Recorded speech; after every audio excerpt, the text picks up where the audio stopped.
जय हिंद प्यारे साथियों। नीरज आईएएस के इस ऑनलाइन मंच में आप सभी का भरपूर स्वागत है। साथियों, हम लोग देख रहे हैं क्लास 8 की एनसीईआरटी इतिहास विषय की एनसीईआरटी, जिसका नाम है हमारे अतीत पार्ट 3, जिसमें हम लोग जो है आधुनिक भारतीय इतिहास को देख रहे हैं। साथियों, आज हम लोग जो है दूसरा अध्याय पढ़ने वाले हैं और साथियों दूसरा अध्याय आपका थोड़ा बड़ा है, जिसको हम लोग जो है दो भागों में बांट कर पढ़ेंगे। तो इसलिए बाबू ये आपका जो है पहला भाग होने वाला है। इसमें साथियों हम लोग जो है ईस्ट इंडिया कंपनी को पढ़ेंगे, व्यापार उसका पढ़ेंगे, उसका जो साम्राज्य विस्तार वगैरह है उसको पढ़ेंगे। यहाँ हम जो है प्लासी के युद्ध वगैरह को भी जो है देखने वाले हैं। और साथियों एक छोटा सा जो है टारगेट रखा गया है, और आप मेरे जो है अच्छे वाले क्यूट वाले विद्यार्थी हो, ये आप सभी के लिए जो है चुटकियों वाला खेल है। इसे तो आप जो है यूं ही पूरा कर दोगे। अगर आप सभी नहीं पूरा करोगे तो मैं आप सभी से कट्टी कर लूंगा, है ना। तो ये आप देख सकते हो बाबू। आइए आइए आगे बढ़ते हैं। तो मैंने आप सभी को बता ही दिया कि हम लोग जो है दूसरा अध्याय देख रहे हैं। इसमें हम लोग जो है कंपनी जो है व्यापार से साम्राज्य तक। आप कंपनी को देखोगे तो कंपनी जब शुरुआती दौर पर आ रही है तो कहीं ना कहीं क्या गाना गा रही है कि थोड़ी जगह दे दे मुझे, तेरे पास कहीं रह जाऊं, है ना। यहाँ के जो राजा महाराजा हैं, यहाँ के जो शासक हैं, उनसे बाबू ये लोग क्या कह रहे हैं कि बाबू थोड़ी सा जगह दे दीजिए, हमारे छोटे से कंपनी है, लगाना है ना। तो यहाँ आके लोग आ रहे हैं, गिड़गिड़ा रहे हैं। लेकिन फिर आगे भैया थोड़ा सा ऐसे आउट साइड हो जाओ, थोड़ा सा ऐसे और बढ़ लो, फिर कंपनी लग गई भैया, आदेश मिल गया, अनुमति मिल गया, फिर धीरे धीरे देखोगे व्यापार करने लगेंगे। व्यापार करने के बाद फिर ये लोग साम्राज्य विस्तार करने लगेंगे। ये सेम उसी प्रकार से होगा। जब आप ट्रेन में जाओगे, आपकी एक सीट कंफर्म है, रिजर्व है, आप ही की सीट है। एक सज्जन व्यक्ति आएंगे, कहेंगे भैया थोड़ी सी जगह दे दीजिए, हम भी बैठ जाएं। आप मान लो दया के मारे जो है दे देते हो कि चल भैया तेरा भी उपकार हो जाए, तेरा भी भला हो जाए। लेकिन वो सज्जन व्यक्ति क्या करते हैं, थोड़ी देर बाद फिर ऐसे करेंगे, फिर ऐसे करेंगे, फिर उसके बाद कुछ समय बीतेगा, फिर उसके बाद वो भी जो है आपकी सीट को कब्जा कर लेंगे। तो सेम इसी प्रकार से बाबू ये अंग्रेज लोग भी किए, ये कंपनी वाले भी किए। रोते गाते आए, लेकिन यहाँ पर जो है साम्राज्य विस्तार कर लिया। तो इन्हीं सब बातों को बाबू हम लोग पढ़ने वाले हैं। समझ में आ गई बात? समझ में आ गई? आगे बढ़ते हैं। आगे यहाँ आप देखोगे तो आपको क्या करना है, आपको इस चैनल को सब्सक्राइब भी करना है ना। नीरज आईएएस के नाम से मिलेगा, और जैसे इस नाम से ना आए तो आप जो है यहाँ इस प्रकार से भी कर सकते हो। आपको एन और के लिखना है, स्पेस बिल्कुल भी नहीं देना है। आपको फिर जो है 45 और 88 लिख देना है। इस नाम को भी अगर आप लिख देते हो, इसको भी अगर आप बोल देते हो सर्च बार में, तब भी जो है चैनल आपको मिल जाएगा। और आपको जो है अपने प्यारे प्यारे कोमल उंगलियों से क्या करना है, चैनल को इसी प्रकार से सब्सक्राइब करना है, फिर जो है लाइक भी करना है, और ये घंटी वाली बटन जरूर दबाना है। अगर घंटी वाली बटन नहीं दबाते हो तो मैं क्लास इधर से पढ़ाऊंगा आपको बिल्कुल भी नहीं मिलेगा। अगर घंटी वाली बटन दबा देते हो तो आपको क्लास से मिल जाएंगे। तो इतनी बात आपको समझ में आ गई बाबू, है ना। यहाँ लिखा भी गया है योगः कर्मसु कौशलम शीलम परम भूषणम, और इसी प्रकार से जो है आपको नित्य योग वगैरह करते रहना है ना। समझ में आ गई बात?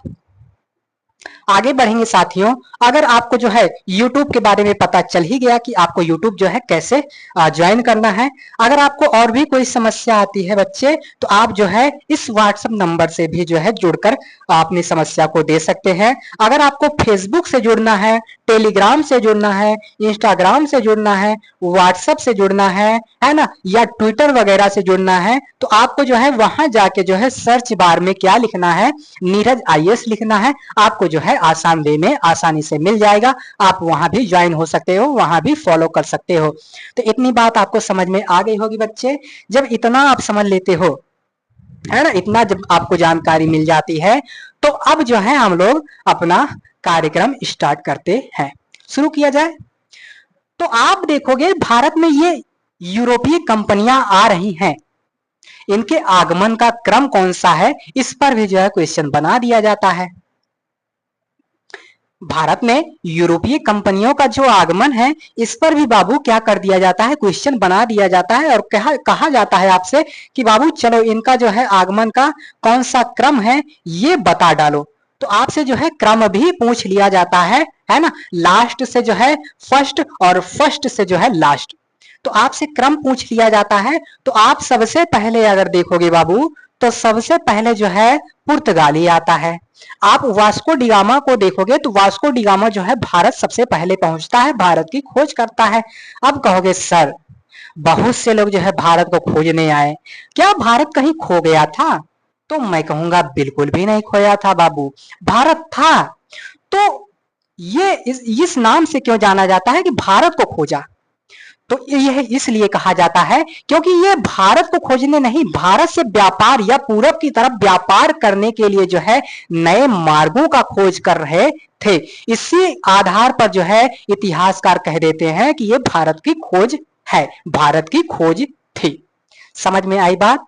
तो भारत कहीं खोया नहीं था, भारत वही था। ये लोग जो है व्यापार का मार्ग खोज रहे थे, इसी खोज को जो है भारत की खोज कह दी जाती है।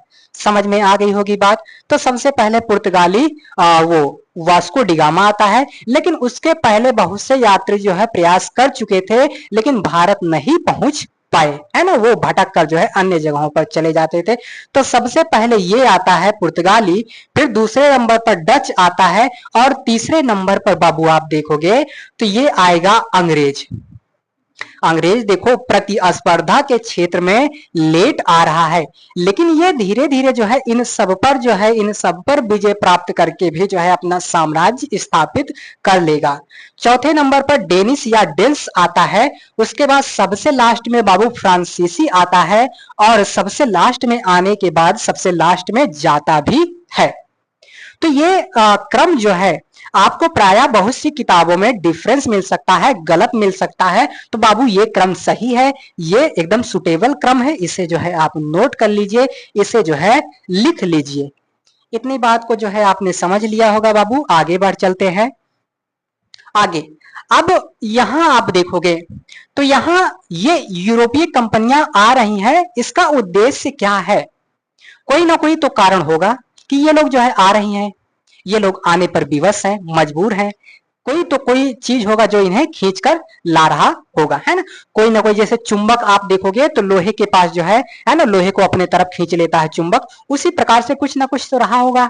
क्या रहा होगा? जैसे आप सभी मंदिर जाते हो तो भोलेनाथ को, भोले बाबा को जो है प्रसाद चढ़ाते हो और कहते हो कि बाबा वो हमार है ना, लड़का लड़की के लिए और लड़की जो है लड़के के लिए जो है ना, कि वो हमारे बाबू सोना है, उनसे जो है हमारा ब्याह वगैरह करा दीजिए, शादी वगैरह करा दीजिए, बहुत जो है आपका व्रत कर लिए, बहुत आपकी जो है पूजा कर लिए, थोड़ा हमार भी जो है घर द्वार बसा दो। तो आप भी मंदिर वगैरह जाते हो तो कहीं ना कहीं चीजों को मांगने के लिए, है ना, शादी विवाह या अन्य जो चीजें रहती हैं उसको मांगने वगैरह के लिए भी इसी उद्देश्य से भी जो है आप सभी जाते हो। तो उसी प्रकार से भैया इनका भी कुछ ना कुछ उद्देश्य है। तो इनका क्या उद्देश्य है, आइए देखते हैं। तो आप देखोगे यूरोप में जो है क्या हो रहा है, पुनर्जागरण हो रहा है, और पुनर्जागरण के कारण बाबू आप देखोगे तो अनेक जो है भौगोलिक खोजों का जो है आरंभ हो गया। और जब भौगोलिक खोजें होंगी तो ऐसे में जो है क्या जन्म लेगा, तो उपनिवेशवाद जन्म लेगा। पीछे पहले अध्याय में आप उपनिवेशवाद को पढ़कर आए हो, है ना।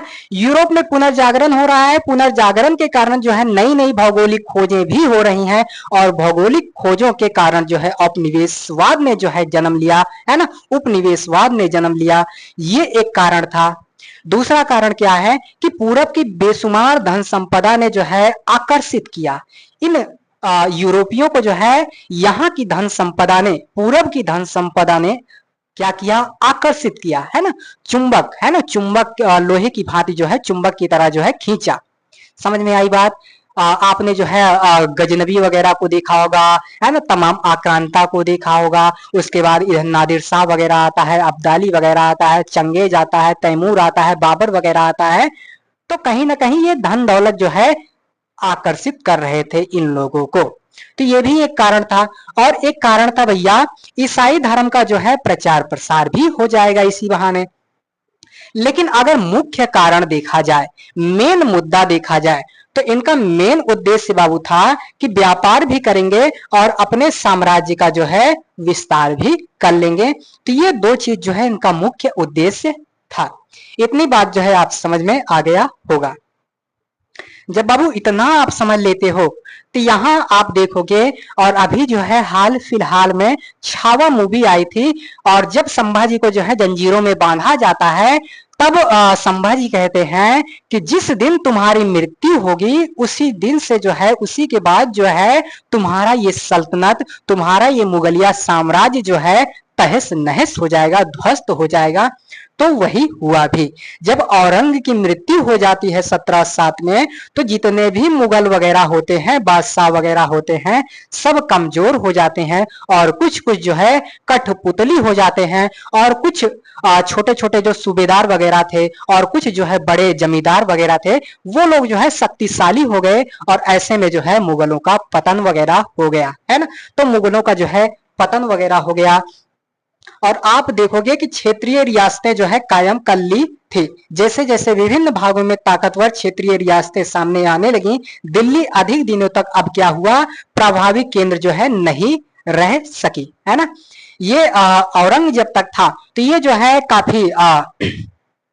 काफी तरीके से जो है किसी न किसी रूप में जो है सत्ता को संभाले रहता था, मार काट के जो है किसी भी तरीके से करके जो है सत्ता को अपने हाथ में लिए रहता था। लेकिन इसके जाने के बाद जो है इसका साम्राज्य, है ना, इसके नाती पोते जो भी हुए सब बिखर गए, सब खत्म हो गया। तो ये बाबू आप देख सकते हो, यही चीजें यहाँ बताई गई है। आगे अब बाबू आप यहाँ देखोगे ईस्ट इंडिया कंपनी को। तो ईस्ट इंडिया कंपनी के पीछे की कहानी बाबू ये है ना। ईस्ट इंडिया कंपनी के पीछे की कहानी बाबू ये है कि जैसे एक कंपनी ये हो गई, एक कंपनी ये हो गई, एक ये हो गई, एक ये हो गई, एक ये हो गई, एक इधर हो गई, एक इधर हो गई, है ना। तो इंग्लैंड की समझ लो ये सारी क्या है, कंपनी है। क्या है, तो ये सारी जो है कंपनी है।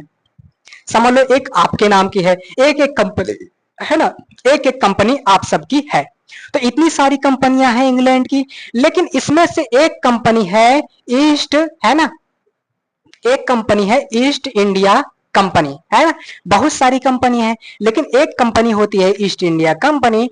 तो इसी एक कंपनी को जो है इंग्लैंड की महारानी एलिजाबेथ प्रथम ने जो है एक इजाजतनामा, एक चार्टर साइन करके दिया, एक आदेश दिया कि इतनी सारी कंपनियां हैं, लेकिन केवल तुम ही जो है पूरब के साथ व्यापार करोगे। ये सारी कंपनियां जो है तुम्हारे सामने जो है तुम्हारे प्रतिद्वंदी के रूप में नहीं जाएंगी। तुम्हें जो करना है करो, जैसे व्यापार करना है करो, ये सब जो है तुम्हें छेड़ेंगे नहीं, है ना, ये सब तुम्हारे मार्ग में नहीं आएंगे। तो इसको जो है एकाधिकार मिल गया।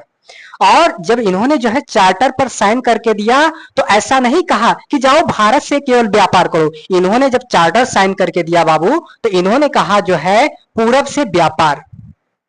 तो कहीं ना कहीं जो है यहां आपसे गलत कराने के लिए जो है पूछ सकता है कि बताओ बाबू, जब एलिजाबेथ प्रथम ने चार्टर को साइन करके दिया था कंपनी को, तो उसने क्या कहा था कि जाओ भारत के साथ व्यापार करो? नहीं, उसने कहा था कि पूरब से व्यापार करो। क्या कहा था? उसने कहा था पूरब से जाओ व्यापार करो। ऐसा नहीं कहा था कि केवल जो है भारत से ही जाकर व्यापार करो। समझ में आ गई बात? इस बात को बाबू आप नोट रखे रहना, ध्यान रखे रहना। अगर पूछ लिया तो जो है दिमाग खराब हो जाएगा। तो ये आप देख सकते हो, एकाधिकार मिल गया। इस इजाजतनामे का मतलब यह था कि इंग्लैंड की कोई और व्यापारिक कंपनी इस इलाके में जो है ईस्ट इंडिया कंपनी से होड़ नहीं लेगी। यानी कि ईस्ट इंडिया कंपनी को ही केवल यह अधिकार था कि वो पूरब से व्यापार करेगी। अन्य जितनी भी इंग्लैंड की कंपनियां हैं वह जो है ईस्ट इंडिया कंपनी के बीच में जो है मार्ग का जो है बाधा या कांटा नहीं बनेंगी। इतनी बात आपको समझ में आ गई होगी, है ना। इतना समझने में आपको कोई भी कठिनाई नहीं हुआ होगा। समझ में आ गई, है ना। इतना समझने में कोई भी कठिनाई नहीं होनी चाहिए। समझ में आ गई बात? आगे बढ़ा जाए। तो आगे बढ़ेंगे बाबू, तो आगे यहाँ दिया गया है कि पुर्तगाल के खोजी, आप देखोगे यहाँ वास्को डिगामा को, तो वास्को डिगामा जो है 1498 में आ रहा है, और बहुत बार जो है छोटी बड़ी परीक्षाओं में भी जो है स्टेटमेंट या किसी न किसी रूप में ये चीज पूछ लिया गया है। तो ये कालीकट वगैरह जाता है, जमोरिन वगैरह जो है इसका स्वागत करता है। तो ये सब चीजें जो है आप पहले भी पढ़ चुके होंगे, पहले भी देख सके होंगे।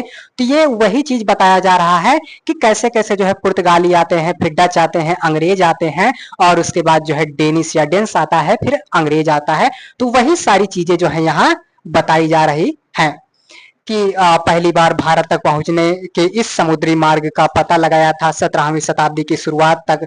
डच भी जो है हिंद महासागर में व्यापार की संभावनाएं तलाशने लगे थे। कुछ ही समय बाद जो है फ्रांसीसी व्यापारी भी जो है सामने आ गए। तो मैंने जो है क्रम बता ही दिया है, तो कैसे कैसे ये आ रहे हैं आप इसे देख सकते हो, ये आप देख सकते हो कैसे कैसे आ रहे हैं। यहाँ चित्र भी जो है आपके सन्मुख लगा हुआ है, समझ गए। अब आगे यहां देखोगे बाबू, तो समस्या यह थी कि सारी कंपनियां एक जैसी चीजें ही खरीदना चाहती थी। यूरोप के बाजारों में भारत के बने बारीक सूती कपड़े और रेशम की जबरदस्त क्या होने लगी, मांग होने लगी। इनके अलावा जो है काली मिर्चाई, लौंग हो गया, इलायची हो गया, दाल वाला चीनी हो गया, इसकी जो है जबरदस्त मांग रहती थी। यूरोपीय कंपनियों के बीच इस बढ़ती प्रतिस्पर्धा जो है, इससे जो है भारतीय बाजारों में इन चीजों की कीमतें बढ़ने लगी और उनसे मिलने वाला मुनाफा गिरने लगा। अब इन व्यापारिक कंपनियों के फलने फूलने का यही एक रास्ता था कि अपने जो है प्रतिद्वंदियों को जो है खत्म कर डालें। जैसे आप देखोगे यहां क्या हो गया, पुर्तगाली हो गया। आप किसको देखोगे, तो आप यहां देखोगे पुर्तगाली हो गया, है ना, पुर्तगाली हो गया। इधर आप देखोगे डच को, फिर उसके बाद आप अंग्रेज को देखोगे, है ना, अंग्रेज हो गया। तो ये सब जो है एक ही चीज की, है ना, एक ही चीज, एक ही जैसी चीजों को जो है खरीदना चाहते थे। अब ये सब एक ही चीज को खरीदना चाहते थे और सब एक ही चीज को खरीदेंगे बाबू, तो क्या होगा, जो चीजें सीमित है उसका जो है कीमत बढ़ जाएगा, और ये सब कुछ जो है एक ही जगह ले जाकर बेचेंगे तो वहां भी जो है इसका कीमत घट जाएगा। समझ में आ गई बात, है ना। तो अब ये लोग क्या करेंगे, आपसे में झगड़ा करेंगे और सबको मार पीट कर जो है कोई एक दो ही रहना पड़ेगा। इसे आप जो है इस प्रकार से समझो कि जैसे जैसे समझ लो ये बाजार है। अब बाजार में समझ लो एक आलू बेचने वाले की संख्या जो है इतना है ना, आलू बेचने वालों की संख्या इतना है ना, आलू बेचने वालों की संख्या इतना है, और आलू खरीदने वालों की संख्या जो है बहुत ज्यादा है ना, बहुत ज्यादा है, बहुत ज्यादा, बहुत ज्यादा, बहुत ज्यादा, बहुत ज्यादा, बहुत ज्यादा। तो ये बेचने वाले हैं, अब खरीदने वालों की संख्या बहुत ज्यादा है, तो आलू क्या हो जाएगा, महंगा हो जाएगा। अब ये बहुत सारे खरीदने वाले हैं, और यहां आप देखोगे यहां समझ लो पहले से ही आलू है। अब ये सारे लोग जो है आलू यहां ले जाएंगे, तो यहां जो है आलू पहले से भी है, और बहुत सारे लोग यहाँ ले जाकर आलू बेचेंगे, तो यहाँ क्या होगा, यहाँ बहुत कम बिकेगा, है ना, मुनाफा भी नहीं मिलेगा। तो यही चीज बाबू यहाँ समझाई जा रही है, यही चीज यहाँ समझाई जा रही है कि ऐसे में अब क्या होगा कि अब यही एक लास्ट चारा है कि अगर बहुत सारी कंपनियां रहेंगी, है ना, समझ लो चीजों को अगर बहुत लोगों में बांटना होगा तो चीजें थोड़ी थोड़ी आएंगी, लेकिन अगर एक दो में ही बांटना होगा तो ज्यादा ज्यादा आ जाएंगे। तो इससे अब क्या करेंगे ये लोग जो है ना, ये समझ लो एक कंपनी है, दो हो गई, तीन हो गई, चार हो गई, तो ये अपने रास्ते से जो है अन्य कंपनियों को हटा दें, इसी में जो है भलाई है। तो आगे इसी को ध्यान में रखते हुए अंग्रेजी कंपनी जो है डच से लड़ेगी, है ना, डेनिश वगैरह से लड़ेगी, उसके बाद फ्रांसीसी वगैरह से लड़ेगी, फिर ये इनको तो भगा देगी, व्यापार पर जो है अधिकार तो मिल जाएगा, है ना, अब चीजें उसके अंडर में आ जाएंगी। लेकिन अब जो है कंपनी को जब शासक लोग परेशान करेंगे तो शासकों को भी जो है ये लोग धीरे धीरे किसी ना किसी बहाने से जो है हटाएंगे। तो आप पानीपत का युद्ध वगैरह देखोगे, मराठा देखोगे, मैसूर वगैरह देखोगे, है ना, बक्सर वगैरह देखोगे, तो तमाम युद्ध और देखोगे, क्योंकि शासक लोग अब इससे परेशान कर रहे हैं। तो आगे बढ़ चलें, इतना समझने में कोई भी कठिनाई नहीं होनी चाहिए, कोई भी दिक्कत नहीं होनी चाहिए। समझ में आ गई होगी बात। समझ में अगर नहीं भी आता है तो आप कमेंट कर देना, फिर से जो है बताने का प्रयास किया जाएगा, फिर से जो है उसी क्षेत्र को जो है फिर से समझा दिया जाएगा। तो आगे बढ़ते हैं साथियों। आगे बढ़ेंगे बाबू, तो आगे यहाँ अब जो व्यापार से युद्ध तक कंपनी का क्या सफर रहा इसको हम लोग देखेंगे। तो आप देखोगे 18वीं सदी की शुरुआत में कंपनी और बंगाल के नवाबों का जो है क्या हुआ, टकराव काफी बढ़ गया। औरंगजेब की मृत्यु के बाद बंगाल के नवाब जो है अपनी ताकत दिखाने लगे थे। उस समय दूसरी क्षेत्रीय ताकतों की स्थिति भी ऐसी ही थी, यानी कि जब औरंग वगैरह मर जाता है तो और भी जो नवाब वगैरह है वो अपनी शक्ति वगैरह दिखाने लगते हैं, और भी जितने शासक है वो सब उभरने लगते हैं, मैं पीछे बता चुका हूं। मुर्शीद कुली खान के बाद जो है अली वर्दी खान और उसके बाद जो है सिराजुद्दौला बंगाल के नवाब बने। ये सभी शक्तिशाली शासक थे। ये आप याद रखे रहना कि मुर्शीद कुली खान के बाद जो है अली वर्दी खान और उसके बाद सिराजुद्दौला जो है बंगाल के नवाब बनते हैं। ये 3 बिंदु आप नोट रखे रहना, क्योंकि आगे इनका जिक्र आएगा तो चीजें आपकी जुड़नी चाहिए। तो ये बिंदु आप नोट रखे रहना बाबू, है ना। जब इतना आप समझ लेते हो तो अब जो है आपको प्लासी का युद्ध देखने को मिलेगा। क्या देखने को मिलेगा, तो आपको जो है अब प्लासी का युद्ध देखने को मिलेगा। तो आइए भैया प्लासी का युद्ध भी जो है हम लोग लड़ लेते हैं। तो यहां आप देखोगे कंपनी को सिराजुद्दौला की ताकत से काफी भय था। मैंने पीछे बताया ना कि इसे आप नोट रखे रहना कि मुर्शीद कुली खान के बाद जो है अली वर्दी खान और उसके बाद सिराजुद्दौला बंगाल के नवाब बने। तो सिराजुद्दौला कौन है, तो बंगाल के नवाब हैं। तो वही चीज यहाँ बताई जा रही है बाबू कि कंपनी को सिराजुद्दौला की ताकत से जो है काफी भय था, है ना, भय था। सिराजुद्दौला की जगह कंपनी एक ऐसा जो है कठपुतली नवाब चाहती थी जो उसे व्यापारिक रियासतें दे और अन्य सुविधाएं जो है आसानी से दे दे, है ना। तो सिराजुद्दौला जो है कंपनी वालों को मार पीट के भगा देता। तो ऐसे में कंपनी चाह रही थी कोनो ऐसा आदमी मिल जाए जो हमारे इशारों पर नाचे। यहाँ कठपुतली से आशय है एक ऐसा खिलौना जो डोरी में बांधकर जो है नचाया जाता है। तो कंपनी चाह रही थी कोई ऐसा शासक मिल जाए जो मेरा जो है सारा काम कर दे। जैसे आप सभी देखते होंगे कि जो नेता लोग होते हैं उनके पास जो है पौवा होता है, पावर होता है, फोन करते हैं, कोई भी जो है थानेदार वगैरह उनके आदमियों को टच तक नहीं करता है। तो उसी प्रकार से ये लोग भी चाहते थे, कंपनी वाले चाहते थे कि कोई कठपुतली शासक मिल जाए, मजा आ जाए।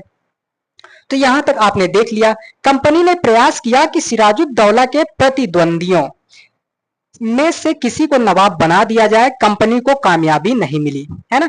तो ये कंपनी लोग चाह रहे थे, देखो ये लोग कैसे नीति लगा रहे हैं, साम दाम दंड भेद सबका प्रयोग कर रहे हैं। ये लोग चाह रहे हैं कि सिराजुद्दौला का कोई दुश्मन हो और सिराजुद्दौला को जो है मार पीट के जो है गद्दी ले ले और वो जो है मेरा कठपुतली बन जाए। तो यहाँ जो है इनका दिमाग भी देख सकते हो, लेकिन फिर भी कामयाबी नहीं मिली कंपनी को। जब कामयाबी कंपनी को नहीं मिलती है बाबू, तो आगे अब जो है यहां देखोगे इसके बाद नवाब के साथ जो है लंबे समय तक, है ना, लंबे समय तक जो है सौदेबाजी चली, है ना, कि 200 रुपए में दे दो, 300 रुपए में दे दो। जैसे आप कपड़ा खरीदने जाते हो तो ये सौदेबाजी कर रहे हैं बाबू, 300 ले लो, 400 ले लो, ये ले लो, वो ले लो, लॉलीपॉप ले लो, है ना, कुछ भी ले लो। तो सौदेबाजी चली। फिर उसके बाद आखिरकार आप देखोगे 1757 में जो है रॉबर्ट क्लाइव ने जो है प्लासी के मैदान में सिराजुद्दौला के खिलाफ जो है कंपनी की सेना का जो है क्या किया, नेतृत्व किया। नवाब सिराजुद्दौला की क्या हुई, हार का एक बड़ा कारण था उसका एक सेनापति होता है, चोट्टा होता है मीर जाफर। ये जो है चोट्टा कर, है ना, चोट्टा हो जाता है ना, बेईमानी कर लेता है ना। इसको नवाब का गद्दी चाहिए, है ना। आप देख रहे हैं ना, गद्दी के लिए मारधार हो रही है, सत्ता के लिए मारधार हो रही है। आज भी ये विद्यमान है, पहले भी विद्यमान था। तो इसका भी जो है इसके अंदर भी लालच आ गया। तो सिराजुद्दौला का जो ये सेनापति होता है मीर जाफर, ये अपनी सेना को पीछे कर लेता है। तो ऐसे में सिराजुद्दौला की हार हो जाती है ना। तो सिराजुद्दौला की क्या हो गई, हार हो गई। मीर जाफर की टुकड़ियों ने जो है इस युद्ध में हिस्सा नहीं लिया। रॉबर्ट क्लाइव ने यह कहकर उसे अपने साथ मिला लिया था कि सिराजुद्दौला को हटाकर मीर जाफर को जो है क्या कर दिया जाएगा बाबू, नवाब बना दिया जाएगा। तो प्लासी का युद्ध जो है ये जीत जाता कौन, सिराजुद्दौला। लेकिन ई मीर जाफर जो है इसका सेनापति जो है ये गद्दारी कर देता है, बेईमानी कर देता है, चोट्टई कर देता है। तो इस वजह से सिराज जो है हार गया। और इसका नेतृत्व कौन कर रहा है और ये युद्ध कब हो रहा है, तो प्लासी का युद्ध वगैरह भी जो है आपने लड़ लिया, आपने देख लिया, चुटकियों में जो है प्लासी का युद्ध खत्म हो गया, मजा भी आ गया होगा, है ना। तो इस तरीके से बाबू चीजों को पढ़ना है, चीजों को जो है समझना है। इतनी बात आशा करता हूं बाबू आप सभी को समझने में कोई भी दिक्कत या कठिनाई नहीं हुई होगी, है ना, समझ में आ गई। आगे बढ़ते हैं। आगे साथियों यहां आप देखोगे प्लासी की जंग जो है इसलिए महत्वपूर्ण मानी जाती है क्योंकि भारत में यह कंपनी की पहली जो है बड़ी जीत थी। प्लासी की जंग के बाद जो है सिराजुद्दौला को मार दिया गया और मीर जाफर को जो है नवाब बना दिया गया। कंपनी अभी भी जो है शासन की जिम्मेदारी संभालने को तैयार नहीं थी। उसका मूल उद्देश्य जो है व्यापार को फैलाना था। अगर यहीं से जो है कंपनी राज करने लगती तो बहुत से ऐसे शासक थे उसको जो है पुष्पा 2 वाला गाना गाते कि थप्पड़ मारूंगा थप्पड़ मारूंगी, है ना। तो थप्पड़ मारूंगा मारूंगी वाला गाना चला के जो है कंपनी को थप्पड़ मार के भगा देते। तो कंपनी वाले भी जो है ब्रिटिशर जो है ना, अंग्रेज जो है चालाक थे, चतुर दिमाग के थे। तो वो अभी जो है अभी वो चाह रहे थे कि पहले व्यापार वगैरह नेटवर्क पूरा फैल जाए, है ना। जैसे अभी अंबानी जी ने देखा था आपने, जियो पहले लाए, सबको फ्री दे दिया, सबके हाथ में जो है जियो का फोन आ गया, जियो का सिम आ गया, मजा आ गया, फ्री दिए, कुछ दिनों तक काफी फ्री दिए। फिर अचानक जो है रिचार्ज में जो है खूब सारा बढ़ा दिया, बढ़ोतरी कर दिया, है ना। तो उसी प्रकार से अंग्रेज को आप समझ सकते हो, पहले जो है फ्री दो, है ना, भीख मांगो, रो गाओ। और अभी जो है जब ये प्लासी का युद्ध हो रहा है तो अभी इनके लिए जो है अनुकूल समय नहीं है। अभी ये प्रतीक्षा कर रहे हैं थोड़ा नेटवर्क फैल जाए, थोड़ा सबके हाथ में जो है जियो का फोन वगैरह आ जाए, तब जो है लूटा जाए, तब जो है अपना असली और विशाल वाला रंग दिखाया जाए। तो ये आप देख सकते हो बाबू। यहां आप देखोगे तो जब मीर जाफर ने कंपनी का विरोध किया तो कंपनी ने उसे हटाकर मीर कासिम को जो है नवाब बना दिया, है ना। मीर जाफर के साथ जो है कंपनी वालों ने बदतमीजी वगैरह किया होगा या और भी कुछ किया होगा, तो मीर जाफर को हटा दिया गया। अब जो है मीर कासिम को नवाब बना दिया गया। जब मीर कासिम जो है परेशान करने लगा तब आप देखोगे बक्सर की लड़ाई होती है 1764 में, है ना। तो मीर कासिम परेशान, जब मीर कासिम परेशान कर रहा है तो अब जो है बक्सर की लड़ाई होगी और बक्सर की लड़ाई में मीर कासिम को जो है हराया जाएगा, उसे जो है बंगाल से बाहर कर दिया गया और अब फिर से जो है इसे कौन सा मीर जाफर को, है ना। तो मीर जाफर को फिर से क्या कर दिया गया, नवाब बना दिया गया, है ना, दोबारा नवाब बनाया गया। अब नवाब को जो है हर महीने 5 लाख रुपए कंपनी को चुकाने थे, है ना। तो अब यहां देख सकते हो 1764 के बाद कहानी और बदल गई। अब मीर जाफर वगैरह जो है नवाब जो है अब कंपनी को पैसा दें। समझ में आ गई बात। इतना समझने में आपको बाबू कोई भी कठिनाई नहीं होनी चाहिए, है ना। इतना समझने में बाबू आपको कोई भी कठिनाई नहीं होनी चाहिए, आप इतना समझ भी गए होंगे।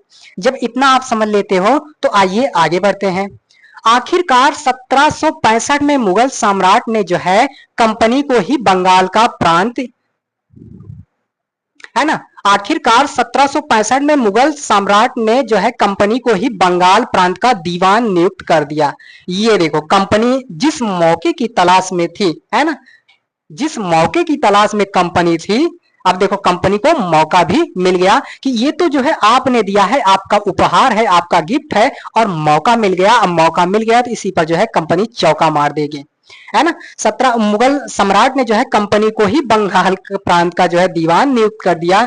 दीवानी मिलने के कारण कंपनी को बंगाल के विशाल राजस्व संसाधनों पर जो है नियंत्रण मिल गया। इस तरह कंपनी की एक पुरानी समस्या क्या हो गई, हल हो गई, है ना। कंपनी को क्या मिल गया, मौका मिल गया, है ना। ई चुट्टा जो है मौका दे दिया कंपनी को, अब जो है वो अपना साम्राज्य स्थापित करने में कामयाब हो गई, हो जाएगी। यहां आप देखोगे प्लासी की जंग के बाद जो है ब्रिटेन से सोने की निकासी कम होने लगी। पहले ये अंग्रेज लोग चुट्टे जो हैं ये वहां से पैसा लेकर आते थे और वहां के पैसे से चीजों को खरीदते थे और वहां ले जाकर बेचते थे तो मुनाफा मिलता था। लेकिन इस आदमी ने, मुगल सम्राट ने इसे जो है बंगाल का दीवान नियुक्त कर दिया। तो ऐसे में जो है अब सारा राजस्व वगैरह, सारा पैसा वगैरह जो है यहाँ से मिलेगा, है ना, यहाँ से कलेक्ट होगा। तो अब जो है इंग्लैंड वगैरह से, है ना, ब्रिटेन वगैरह से लाने की जरूरत नहीं पड़ेगी। अब जो है भारत से ही उतना सारा कुछ पैसा मिल जाएगा, यानी कि यहीं से लूटो और यहीं से जो है चीजों को लो और ले जाओ, वहां बेचो, मुनाफा कमाओ। समझ में आ गई बात, है ना? तो कैसे देखो दिमाग लगा लगा कर ये लूट रहे हैं। तो देखोगे बाद बंगाल की दीवानी मिलने के बाद तो ब्रिटेन से सोना लाने की जरूरत ही नहीं रही। अब भारत से होने वाली आमदनी के सहारे ही कंपनी अपने खर्च चला सकती थी। इस कमाई से जो है कंपनी भारत में सूती और रेशमी कपड़ा खरीद सकती थी, अपनी फौजों को संभाल सकती थी और कलकत्ते में किलों और दफ्तरों के निर्माण में लागत उठा सकती थी। तो देखो, है ना, बंगाल प्रांत का दीवान मिलने के कारण जो है काफी इफेक्ट पड़ रहा है। तो ये आप देख सकते हो। और ये मौका जो है मुगलों ने देकर जो है अच्छा नहीं किया, समझ लो मुगलों ने या अन्य शासकों ने जो है इसका विरोध न करके जो है गलती किया। और मुगलों ने जो है समझ लो अपने पांव पर कुल्हाड़ी मार ली। और सबसे पहले कुल्हाड़ी उस आदमी ने मारी थी जिसने जो है इन्हें व्यापार का क्या दिया, अधिकार दिया, है ना। इनको जैसे ही आए थे रोने गाने लगे थे, 2 झापड़ मार के भगा देना चाहिए था, है ना। 2 झापड़ मारना चाहिए था और भगा देना चाहिए था, है ना। नहीं तो वो पुष्पा वाली जो नायिका है गाती है थप्पड़ मारूंगी, तो उसको बुला लेना चाहिए था, वो थप्पड़ मार देती। थोड़ा आगे बढ़ेंगे तो यहाँ आप देखोगे 1757 से लेकर 1857 के बीच जो है ईस्ट इंडिया कंपनी के द्वारा भारतीय राज्यों पर कब्जे की प्रक्रिया को देखें तो कुछ महत्वपूर्ण बातें सामने आती हैं। किसी भी अनजान इलाके में कंपनी ने सीधे सैनिक हमला नहीं किया। उसने किसी भी भारतीय विरासत का अधिग्रहण करने से पहले विभिन्न, यहाँ आप देख सकते हो, राजनीतिक, आर्थिक, कूटनीतिक साधनों का जो है प्रयोग किया। कंपनी ने जो है डायरेक्ट जो है किसी के सत्ता वगैरह को जो है हड़पा नहीं, किसी भी अनजान क्षेत्र पर जो है डायरेक्ट कब्जा नहीं किया। उसके पहले उसने क्या लगाया, साम दाम दंड भेद सब लगाया, फिर उसके बाद जो है कब्जा कर लिया, है ना। ऐसे देख रहा था, है, चारों तरफ ऐसे देख रहा था और जैसे मौका मिला धा ऐसे डस लिया। तो इस तरीके से आप देख सकते हो। बक्सर की लड़ाई के बाद कंपनी ने भारतीय रियासतों में रेजिडेंट्स तैनात कर दिया। ये कंपनी के राजनीतिक या व्यवसायिक प्रतिनिधि होते थे। उनका काम कंपनी के हितों की रक्षा करना और उन्हें आगे बढ़ाना। अब ये रक्षा, ये हित चाहे जैसे किया जाए, है ना। ये रक्षा, ये हित जो है कंपनी की हितों की रक्षा या उन्हें आगे बढ़ाना किसी भी प्रकार से, चाहे लोगों को मारना पड़े, काटना पड़े, अगर लोगों को मारने काटने से जो है कंपनी का हित होता है तो ये जो है रेजिडेंस वगैरह जो है ये चीजें करेंगे। अगर किसी को मारने पीटने से जो है कंपनी को लाभ हो रहा है तो ये रेजिडेंट जो हैं ये वो काम कर देंगे, तुरंत कर देंगे, करने में कोई भी संकोच नहीं करेंगे। तो ये भी बच्चे जो है आप देख सकते हो। और बाबू यहां आपको दिया गया है कि क्या आपको पता है कि ये जो प्लासी का युद्ध है इसका नाम जो है प्लासी क्यों पड़ा? प्लासी का युद्ध, प्लासी नाम क्यों पड़ा? तो यहां आप देखोगे इसका पहले नाम था पलासी। पलासी क्या नाम था? पलासी। अंग्रेजों ने इसे जो है कहते कहते बिगाड़ दिया, है ना, फ्लासी फ्लासी ऐसे कहा होगा बागड़ बिल्लो ने। और फिर उसके बाद ये नाम क्या हुआ, बिगड़ गया।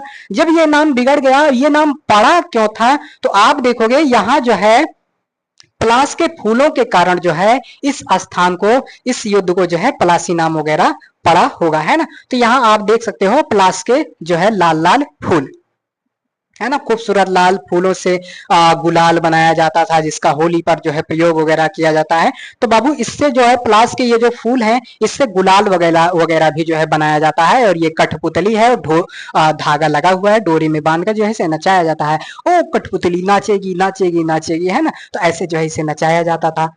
तो यहाँ इतनी बातों को जो है आपने देख लिया। तो आशा करता हूं क्लास आपको बहुत ही अच्छी लगी होगी। अगर अच्छी लगी हो तो भैया लाइक, शेयर, सब्सक्राइब वगैरह जो है करते रहें। अपने दोस्तों में जो है भैया इसे जरूर शेयर करते रहें। और ये मंच, ये चैनल जो है आप सभी का है। आप सभी निश्चिंत होकर जो है कोई भी कमेंट वगैरह जो है कर सकते हो। तो आज के लिए बाबू बस इतना ही, मिलते हैं अगले अध्याय में। तब तक के लिए धन्यवाद। जय हिंद।